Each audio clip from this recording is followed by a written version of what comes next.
Now we see the maker in the brown coat with the map. That's not the center gentleman, correct? Right.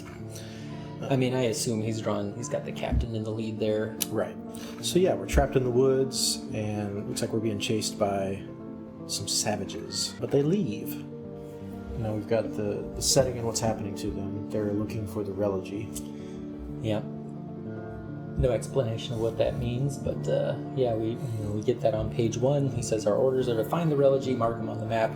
Comes back around later when they see this spooky stuff in the woods. Well, the spooky stuff first, the wounded guy disappears. While they're all, not looking, distracted by the sound in the trees, they turn back around, that guy's gone. Keeper number 2, he gets the spooky eyes, starts hallucinating or something, runs off into the woods, and then they come upon these sinister structures. And the whole time the woods are getting thicker and thicker. Sometimes by the second, as we see, as the captain turns back around and he sees that vines, vegetation of some sort, is overgrowing the path that they came in on. And then they have this quasi-religious call and response between them. Founder's eyes, watch us all, as the captain hands the maker a weapon, and they head deeper into the darkening gloom. You always liked that pan up past the trees to the stars above. Yeah, this is one of my favorite things that you drew. It's very cinematic. We both love movies, so anytime we can throw some of that in there. I really didn't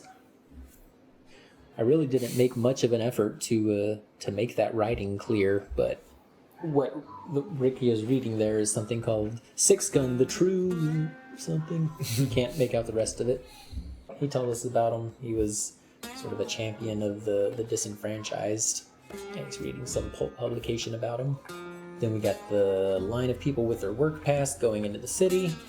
Keeper's at the gate, making him take an oath. That's not clear. That's why he's raising his hand, checking his papers. You're starting to get signifiers of what type of society this is and how it's run by the government.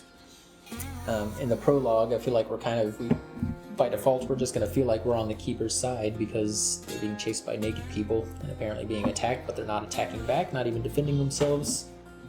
So, maybe you think this is going to be a story about soldiers. Change the perspective. Now we're watching this kid. He's got a whole different perspective on the Keepers and what they stand for. We see a guy spitting at some guy doing manual labor. I guess it's not explicitly said that is a guy from the annex, but I feel like it's clear as he's talking about the difference between people who live outside the city and people who live in it. We see him spitting at the guy doing his manual labor, laughing about it. He's made to go around the back to get his food when there's people eating inside this cafe, along with a couple of other guys. What else? He's threatened by a keeper as he's walking through town, just for crossing their path. The keeper is grabbing at his baton and saying, "Get out of the way, we're here." So you see. Alright, and then we get to his destination, Holmes Press, where he works. So we can see that Holman and Ricky share some values, so it seems. Even though he's with the institution, we've seen Keepers, we think we're on their side. Then Ricky sort of talks about they're part of the government that is bad and doesn't care about us in the slum, but then he works for Holman, who seems like a pretty cool dude. He's working on some humanitarian petition, but he's in the institution. Life is complex, So we see that they share these values. Holman leaves for his meeting, and I think we see that Ricky's maybe a little fed up with hearing the same thing day in, day out. It sounds like he's going to do something about it.